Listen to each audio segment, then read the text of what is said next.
Next up on WTV, women's rights posters, Spanish study abroad, and today's sports. WTV's Daily Update starts now.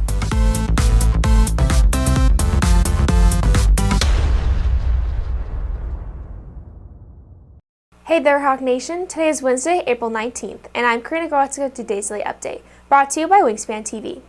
Students may have noticed posters about women's rights statistics that have recently appeared in the hallways.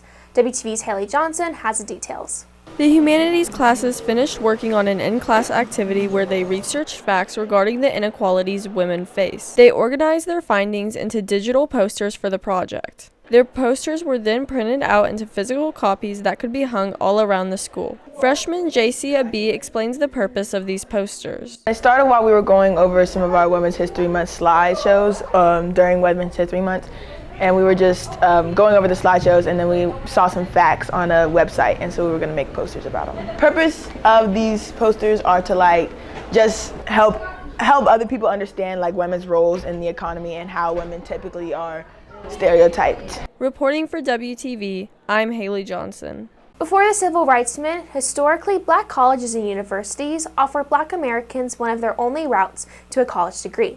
But what do HBCUs mean to today's students? WTV's Onassis Serrano takes a look. HBCUs has helped black Americans pursue professional careers, earn graduate degrees, and advance their education in an inclusive environment that gives some students a sense of home. HBCU is a historically black college university, and basically what it is, it's just like a place for black culture and black history.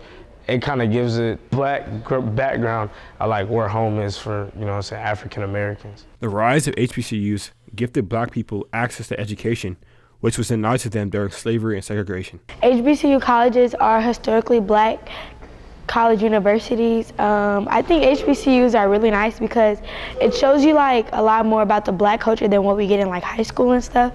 And I think they have an overall better experience than a PWI. Reporting for WTV, I am Onassis Serrano.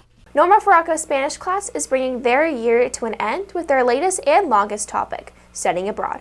WV's Dave Algenio has the details. The class has been focusing on the topic for the past few months by using vocabulary related to planning to study abroad. Studying abroad is a very interesting topic because students have the opportunity to learn the language in the country that is speaking, in my case, Spanish, and you are going to learn another culture. Students such as Gia Sharma know that these skills will be needed if they travel to a Spanish-speaking country. If you do travel abroad, you are going to need your Spanish-speaking skills. And so the culture that we're learning about right now, we had a whole unit about food. We had a whole unit about, we are learning how to speak Spanish, past tense, all of that stuff. And so we're really going to be able to, apply those things if we do go outside of the country. Reporting for WTV, I am Dave Algenio. In this episode of STEM Spotlight, AP Physics teacher Christine Rittenhouse covers the concept of moment of inertia. WT's Rayan Mansour has more. Students are utilizing rolling object experiments to test hypotheses regarding rotational inertia. One of the activities that we do, we have ramp races. We go down to the big ramp in front of the library, and I've got a bunch of different shapes. So I've got a solid disc, I have a hoop, and I have a bowling ball, and I've got a bunch of marbles.